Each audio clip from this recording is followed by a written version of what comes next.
šitas reklamos kūrybos kursas, kaip pamatėm iš dalyvių profilio, jisai skirtas labai plačiam spektrui žmonių.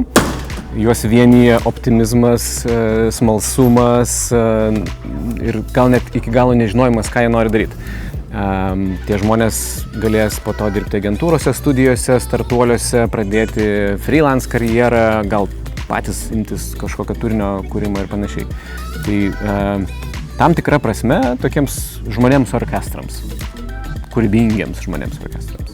Esminis turbūt 3 skirtumai, gal net ne vienas skirtumas yra, kad jeigu seniau mes norėjom tik tai su portfolio paleisti į gyvenimą žmonės, ne tai, kad mes nemokėm įgūdžių, mes tikrai mokėm daugybę skirtingų įgūdžių, bet daugiau akcento ant įgūdžių negu ant portfelio.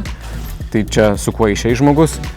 Procese bus didelis skirtumas, nes tai bus pritaikyta žmonėms, kurie turi darbą ir nori mokytis ar kažką pakeisti ar patobulinti ir galės tai daryti vakare.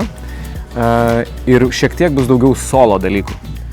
Ir toks jau įdomus dalykas gal bus, kad bus 3 tokie, nežinau, hackathonai, creative brief contestai, jaunųjų liūtų tipo, žodžiu, užėjimai, padaryti tokius idėjinius, kūrybinius maratonus, žodžiu, ir juos atlaikyti.